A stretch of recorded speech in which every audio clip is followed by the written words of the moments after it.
Halo semuanya, kembali lagi bersama saya Brian Howard. Kali ini saya akan jawab pertanyaan yang ada di kolom komentar. Nah, kebetulan hari ini hari Senin dan saya biasanya jawab pertanyaan itu hari Senin ya. Dan teman-teman yang bertanya itu sekarang udah mulai paham ya. Itu di subscribe dulu baru bertanya ya, karena saya selalu cek itu komentar itu dari kolom komentar yang di komputer, bukan dari handphone. Kalau dari handphone ini saya umumnya cuman nge-capture aja gitu loh pertanyaannya. Jadi saya cek dulu pertanyaan yang masuk di kolom komentar di komputer saya, baru habis itu saya cek dari handphone di capture supaya bisa jawab pertanyaan teman-teman ya. Oke. Jadi prosedurnya sebenarnya sederhana sih, karena di sini saya juga bukan untuk pengeditan juga bukan pinter-pinter banget, karena saya kan bukan background dari digital ya. Saya cuman nge-create channel ini supaya teman-teman bisa bertanya dan satu wadah lah ya untuk kita bisa sharing ya informasi. Oke. Nah, di sini langsung pertanyaan yang pertama ya. Ini ada 1 2 3 4 5 pertanyaan yang saya pilih dari beberapa ya. Itu ada juga beberapa pertanyaan yang tidak terlalu jelas, jadi saya nggak menjawab itu ya. Oke, langsung mulai aja ya. Maaf, saya mau tanya, kalau gaya dada untuk perempuan usia 11 tahun, waktunya kalau 50 meter 40 detik, apa bagus atau belum ya? Dan kalau 100 meter itu waktunya 128. Nah, kalau untuk waktu 40 detik umur 11 tahun putri sih udah cepet sih ya menurut saya ya, umur 11 tahun ya. Nah lalu habis itu 100 meternya 128. Berarti kalau katakanlah dia berangkat base time-nya 40, berarti kalikan 2 kan 120 kalau misalnya 100 meter. Nah, ditambah 8 detik berarti 120. Kalau 40 biasanya itu kan jalan katakanlah 50 pertama itu tambahkan 1,5 detik sampai 2 detik dari base time, katakan 42 detik tambah pulangnya itu lebih kurang di 46 ya, 40 atau 44 misalnya, 42 44 misalnya kan. Berarti kan harusnya jalan 126 ya, lebih kurangnya seperti itu. Jadi kalau 126 itu sebenarnya udah bagus sih ya pace-nya ya, 128 ya. Nah, cuman kalau umur anak 11 tahun kalau bisa dikasih latihan 200 meter, jadi lebih panjang ya, karena kan dia masih muda banget itu ya. Lalu ini pertanyaan yang kedua. Nah, gimana kalau anak saya putri umur 11 tahun gaya dada 40 detik? Oh, berarti sama ya ini ya, dan 100 meter 128 dan udah latihan 2 kali sehari. Sesi pagi itu mulai jam 4.30 sampai jam 6. Sore itu mulai jam 7 sore sampai 19 sampai 21. Berarti jam 7 sampai, berarti malam dong Pak ya latihannya. Jam 7 sampai jam 9. Oh, maksudnya 11 tahun dia berenang,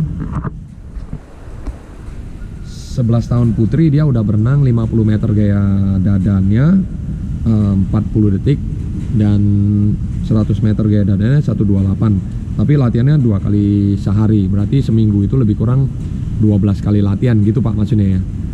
Kalau latihannya seminggunya 12 kali kebanyakan ya Pak, karena umur 11 tahun putri itu baru mulai akil balik. Itu paling cocoknya itu latihan seminggu itu 6 kali ya. Saya sudah pernah cerita ya itu di video-video sebelumnya, makanya kalau bisa pun teman-teman yang nonton video ini atau sebelum bertanya itu kalau bisa nonton dulu video-video sebelumnya gitu loh, karena banyak pertanyaan yang masuk ke kolom komentar itu pertanyaan yang sudah pernah dijawab sebelumnya ya, cuman kan maksudnya kita ngulang kembali kan gitu ya. Jadi kalau bisa pun teman-teman cari tahu dari video-video sebelumnya, itu banyak yang dari 2 tahun lalu saya udah mulai jawab pertanyaan yang dari mulai 2022 itu ya. Saya sudah mulai pelan-pelan jawab pertanyaan 2023. Nah, ini baru masuk 2024 ya. Nah, jadi teman-teman boleh lihat kembali pertanyaan-pertanyaan dari pelatih-pelatih yang sebelumnya yang pernah bertanya, lalu boleh dijadikan referensi ya. Tapi kalau ada yang kurang jelas, kurang paham, ya boleh aja ditanyakan kembali gitu ya. Nah, tapi kalau untuk 2 kali latihan itu kayak berarti ini sistemnya hampir kayak gini nih. Pelatih-pelatih kayak di Singapura misalnya, cerita dari Coach Sergio ya, ini kita dapat waktu saya dapat pelatihan di tahun 2019 itu Coach Sergio Lopez itu datang. Nah, dia kasih tahu bahwasan pertama kali Joseph Schooling berangkat ke Amerika untuk latihan itu papannya kasih tahu ke si Coach Sergio bahwasan si Joseph Schooling itu kalau nggak salah waktu itu umur antara 12 tahun apa 13 tahun gitu ya, antara 11 apa 12 tahun lah, itu antara itu ya. Nah, ketika latihan di Amerika itu di sekolah Bull School itu kan pelatihnya si Coach Sergio sebagai kepala pelatih. Nah, dia sampaikan ke Coach Sergio bahasan si anaknya ini, putra si Joseph Schooling, dia sudah latihan itu seminggu itu 12 kali, jadi pagi sore tiap hari gitu loh. Nah, Coach Sergio bilang kalau mau jangka panjang itu harus ikutin arahannya, ikutin long term athlete development gitu loh. Jadi kalau enggak nanti dia bakal bosen gitu loh. Jadi Joseph Schooling ini awal pertama ngikutin tuh latihan seminggu cuma 5 kali kalau nggak salah. Nah, karena anak umur 13 tahun kan baru boleh latihan 6 kali seminggu, jadi disesuaikan kembali oleh Coach Sergio. Nah, Coach Sergio bilang disitulah dia belajar adaptasi kembali ke program jangka panjang gitu loh. Nah, karena kita kalau latihannya melebihi daripada yang seharusnya porsinya, maka anak ini akan bosen. Katakanlah 3 tahun sampai 5 tahun bosen. Jangankan anak-anak itu, kita saja yang sudah paham harus latihan segitu banyak, kita aja bosen gitu. Apalagi anak kecil, Pak, yang notabene mereka cuman maunya bermain gitu ya. Seharusnya kan kalau mereka ketemu sama temen ya. Jadi lebih bagus ikutin jenjang daripada ketika kita udah kebosanan latihan. Itu banyak sih istilahnya, ada yang namanya kebakaran lah, kayak misalnya burning lah, terlalu capek udah gitu loh, lalu kelelahan atau fatigue, ataupun dia mentalnya udah aduh saya udah capek banget latihan, dari kecil saya latihan sampai remaja udah terlalu banyak kali latihannya, jadi akhirnya jadi bosen gitu ya. Nah, memang renang ini bosen, tapi kan gimana caranya kita bisa nge-keep up anak-anak ini dengan jangka panjangnya. Nah, katakanlah 11 tahun Bapak mau dia jadi rekor nasional, 11 tahun 12 tahun ya bisa rekor nasional, tapi berikutnya gimana gitu loh. Kita harus mikirin jenjang-jenjang berikutnya. Oke lah, katakanlah kita setuju dengan Bapak yang latihannya setiap hari gitu loh. Nah, jenjang berikutnya gimana gitu loh. Ketika dia beranjak umur 12 tahun gimana, 13 tahun gimana, 14 tahun gimana gitu loh. Jadi kita mesti kasih ruang sedikit untuk mereka untuk maju gitu loh. Karena umur 11 tahun, 12 tahun, 13 tahun, 14 tahun itu saatnya mereka untuk maju gitu loh ya.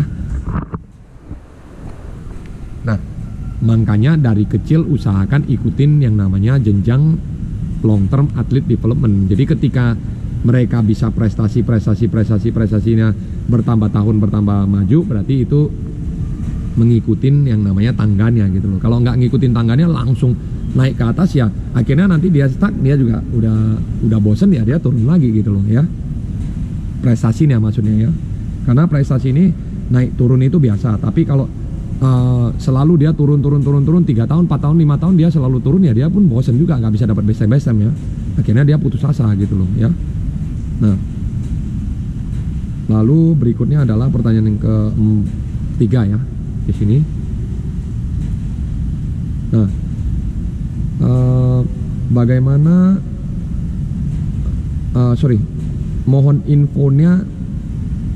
info untuk fins. Berarti fins itu kaki kata ya, kalau kita sebut itu kaki kata yang lebih cocok untuk digunakan latihan anak-anak. Nah, kalau untuk anak-anak yang kayak katakanlah ya umur 8 tahun, 9 tahun, 10 tahun, 11 tahun, 12 tahun, itu cukup sih menurut saya pakai Finish Gold Z2 ya. Itu ada yang warna kuning, Ya, itu bisa dicari di online sih ya, Finish Z2 Gold ya. Itu zoomers, kayak dia kayak zoomers, cuman dia bentuknya tipis. Saya lebih sarankan itu, kenapa? Karena anak-anak lebih gampang pakai yang ramping daripada yang besar, yang panjang. Nah, tapi kalau teman-teman katakanlah anaknya udah lebih dewasa, udah lebih fokus, nah, kalau mau beli yang lebih bagus ada, itu banyak, ada DMC Elite, ada Finish, ada beberapa macam lah ya. Nah, tapi kalau misalnya dari kecil mau pakai DMC Elite misalnya, ya boleh, silakan aja. Kalau misalnya memang mau pilihannya, oh saya mau lebih bagus, saya mau yang lebih lebih ngikutin teknologi, ya boleh aja, silakan aja, nggak jadi masalah. Tapi kalau menurut saya sendiri, kalau untuk Z2 Gold itu udah cukup sih menurut saya ya. Kalau temen-temen mau yang kayak DMC itu ya lebih bagus lagi. Kalau misalnya sanggup ya silakan gitu ya. Oke. Tapi kalau untuk alat sih sebenarnya tergantung dari teman-teman sendiri. Kalau teman-teman ada alat yang udah cukup, kira-kira udah mencukupi, ya tidak usah beli yang katakanlah nggak sanggup beli yang terlalu mahal, ya nggak usah dipaksakan gitu menurut saya ya. Nah, tapi kalau anak-anak ini udah nyaman pakai, udah memang dia dilihat udah bisa bentuk gerakannya udah benar dengan Vince itu, ya nggak jadi masalah juga kan gitu ya. Nah, berikutnya adalah pertanyaannya tadi kan ketiga ya. Nah, keempat ya. Nah, kalau mau bertanya usahakan di YouTube ya. Jadi saya juga lebih gampang jawabnya karena saya tetap ngecek setiap minggunya ya. Izin tanya, biasanya kalau menjalani drill seperti ini pakai waktu atau enggak ya? Maksudnya setiap berapa gitu? Setiap on berapa gitu. Nah, kalau drill sih banyak ya. Contoh nih ya programnya, katakanlah teman-teman mau buat program drill 8x50. Kalau saya umumnya saya buatnya 8x50 diulang 2 ronde gitu loh. Jadi dan fokus di 2 drill, misalnya drill 1 8x50 pertama, drill kedua 8x50 kedua. Nah, di sini pertanyaannya adalah apakah seperti ini pakai waktu atau enggak. Nah, kalau jalanin drill boleh dikasih waktu, contoh per 50 meter itu istirahatnya 10 detik, 15 detik cukup ya saya rasa. Ataupun kalau memang dia mau lebih ya 20 detik gitu loh ya. Tapi drill kan kita nggak ngerjainnya buru-buru, jadi kita ngerjainnya tetap pada seperti kayak di podcast yang sebelumnya sama Coach Doni itu. Coach Doni bilang drill, kick, pull kalau selama di nadi 130 itu masih termasuk aerobik. Jadi kita masukin aja 8x50, katakan diulang 2 ronde, fokus 8x50 pertama dan 8x50 kedua. Nah, umumnya itu pakai rest saja gitu loh, 10 sampai 15 detik. Atau kalau memang dia kecepatannya kita udah tahu dia kecepatannya di kecepatan tertentu, misalnya di 50 detik. Berarti kita kasih aja 1 menit atau 1:05. Kalau dia misalnya kecepatan drillnya di 55 detik, ya udah kasih aja 1:10 atau 1:05. Katakan seperti itu ya. Jadi teman-teman juga harus lihat di mana butuhnya mereka. Kalau mau buat katakanlah drill 400 meter atau drill misalnya 800 meter, bisa aja, nggak jadi masalah. Jadi dia jalanin terus itu drillnya. Misalnya kalau 8x50 kan 400, kalikan 2 ronde kan berarti 800. Nah, 800 langsung drill semua, boleh, nggak jadi masalah, asal gerakan yang dikerjakan itu benar ya. Nah, saya umumnya itu kalau berikan drill kepada anak-anak yang lebih dewasa itu saya nggak lagi saya bisa kasih katakanlah 400 atau 800, tapi biasanya sih 400 saya suruh berhenti karena saya lihat 400 lebih efektif ya. Jadi dia berhenti bentar, dia mikir apa yang harus dikerjakan, baru dia lanjut lagi drill yang berikutnya gitu loh. Nah, tapi kalau 8x50 itu saya lebih banyak terapkan untuk anak-anak kecil, katakanlah yang 11 tahun ke bawah, yang umur 8 tahun, 9 tahun, 10 tahun gitu. Nah, karena apa? Anak-anak ini kan ketika kita kasih panjang kan kecapean gitu loh. Nah, jadi kalau dia bisa jaga tekniknya di dalam 50 meter itu, lama-lama dia terbiasa dengan teknik yang benar gitu loh ya. Jadi drill itu sangat mempengaruhi teknik berenang. Jadi kalau kita drillnya benar, otomatis teknik berenangnya juga benar gitu loh ya. Oke, Lalu ini pertanyaan, jadi kalau mau kasih setiapnya berapa itu boleh, interval ya maksudnya ya. Jadi misalnya 8 kali 50 setiap 110 atau 105 atau 1 menit gitu. Ya boleh aja, dan usahakan pada saat drill pakai fins ya, pakai fins. Jadi posisi badan, posisi kepala apa semua terbantukan gitu ya. Oke, berikut pertanyaan yang kelima nih ya. Nah, ini pertanyaannya cukup, menurut saya cukup bagus sih ya, dan memang dialamin oleh semua orang juga ya, ini secara psikologi ya. Nah, selamat malam coach, mohon maaf mau tanya, kita sebagai pelatih kan bersaingnya dengan pelatih juga ya. Nah, pertanyaannya cara menghadapi pelatih yang sirik, iri, dengki dengan kita bagaimana ya sebaiknya. Nah, waduh, ini sih sebenarnya nasihat hidup sih. Jadi kayak psikologi kita, kayak mental kita gitu-gitu sih ya. Jadi mungkin untuk yang bertanya ya, teman-teman yang bertanya ya, saya mungkin kalau jawab pertanyaan ini lebih ke generalnya aja ya, lebih ke umumnya ya. Nah, kalau pelatih yang iri katakan ya, di sini kan sirik ya, sirik kan berarti kayak iri ya, dengki gitu ya. Nah, kalau ada pelatih yang iri itu sebenarnya biasa ya, berarti kan ada dua macam. Ada satu yang mungkin iri karena dia punya niat jelek ya, mungkin dia mau menjatuhkan, atau irinya itu dia mau maju gitu loh. Jadi dia belajar, dia lihat kita maju terus dia iri gitu loh ya. Nah, lalu dia maunya seperti itu gitu loh. Nah, itu ada hal bagus karena itu kan positif ya, berarti positif dan negatif. Kalau yang negatif kan dalam artian, oh waduh iri lihat pelatih ini kok maju, gimana caranya kita jelek-jelekin dia akhirnya jadi jelek gitu loh. Nah, kalau bagaimana cara mengatasinya, sebenarnya itu secara psikologi sih ya. Menurut saya sih, jangankan teman-teman, saya sendiri juga pernah merasakan, dan sampai saat ini juga sering merasakan hal-hal seperti itu ya. Nah, tapi itu pun tidak jadi masalah buat kita selama kita fokus di target kita. Jadi kita ini datang ke kolam, kita tahu apa yang mau kita kerjakan. Kalau mau di luar orang mau nilai seperti apa, itu sudah silakan gitu loh. Jadi kadang bukan hanya menghadapin sama-sama pelatih, menghadapin pelatih dengan orang tua, pelatih dengan anak-anak, pelatih dengan pelatih. Nah, itu juga harus punya, katakanlah kita harus punya garis batasnya gitu loh. Jadi kalau misalnya ada pelatih yang iri sama kita atau menjelek-jelekan kita, gimana caranya? Ya kita coba belajar untuk memahami apa yang jadi kesalahannya orang ini gitu loh, atau apa yang membuat orang ini iri atau dengki gitu loh ya. Nah, jadi ini lebih ke kayak saya bilang ya,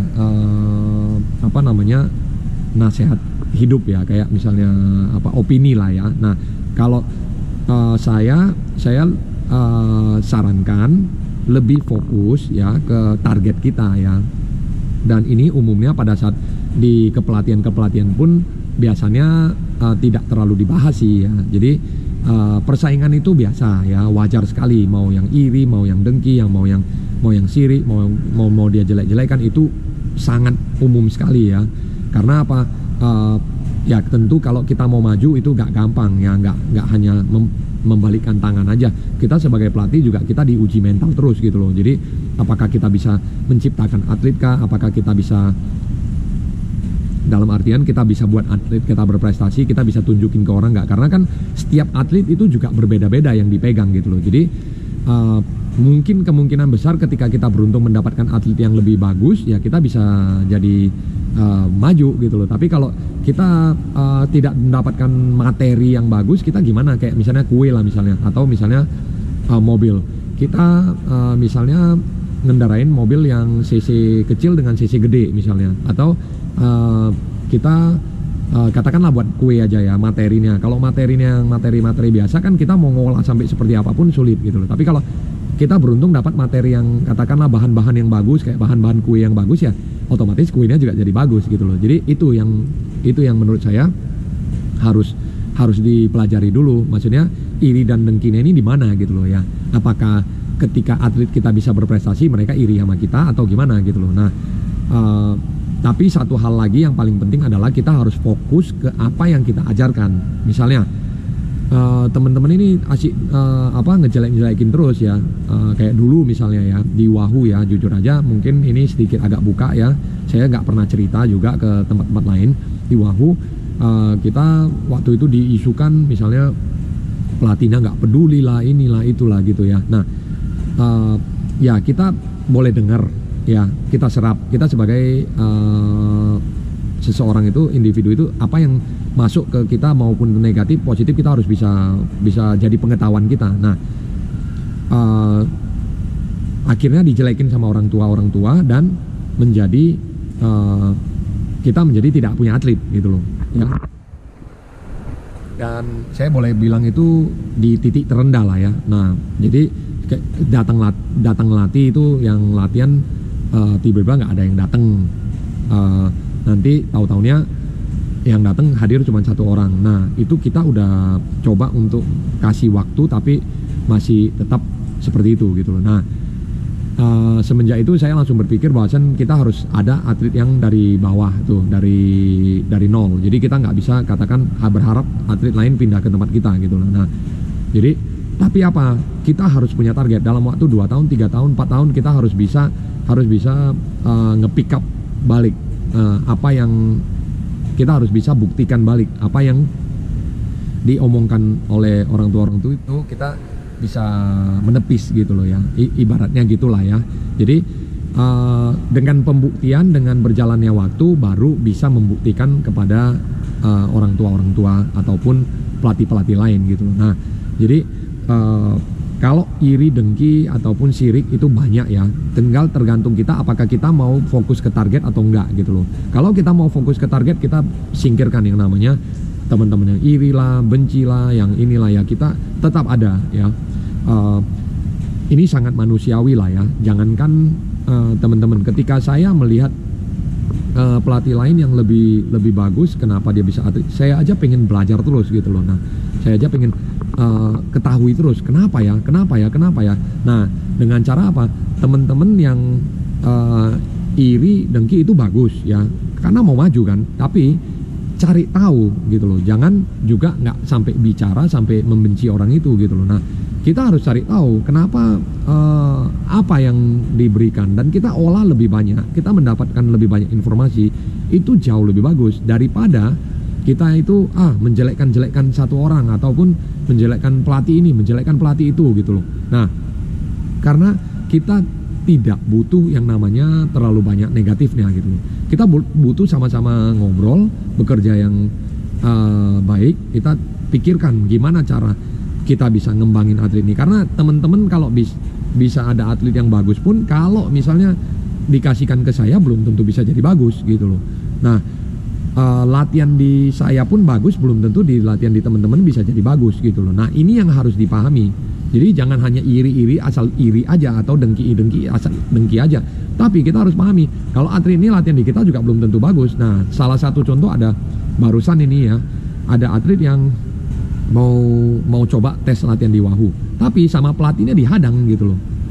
Akhirnya saya ngomong apa, pelatihnya langsung telepon saya, langsung chat WA sama saya, dia bilang, ini apa maksud kamu mau ngelatih anak saya gitu loh. Nah bukan kita yang mau anak itu datang ke sini, sedangkan anak itu yang kasih tahu ke kita bahwasan dia mau tes latihan di sini gitu. Nah sedangkan kita kan nggak tahu apa-apa gitu loh. Nah makanya di situ pun teman-teman harus pelajari bahwasan kita nggak bisa nahan anak-anak. Jujur aja, kalau anak-anak ini bilang saya mau latihan di tempat lain, apa boleh buat pelatihnya kan gitu. Nah jadi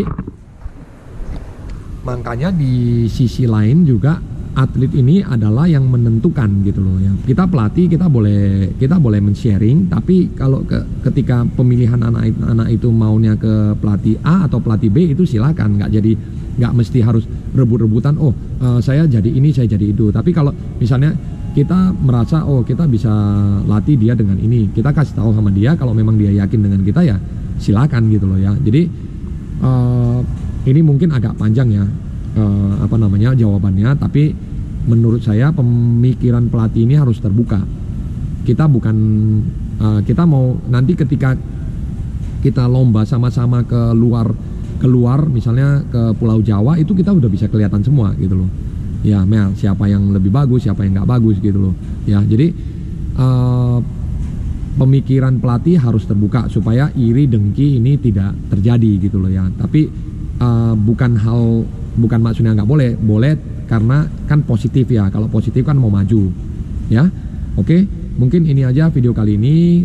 Saya akan coba buat karena kegiatan agak padat ya. Jadi saya akan coba mungkin di bulan 3 ini kegiatan saya nanti akan agak banyak. Jadi saya mungkin buat videonya dua minggu sekali saya jawab pertanyaan. Tapi kalau ada teman-teman mau bertanya, silakan drop aja pertanyaan di kolom komentar ya.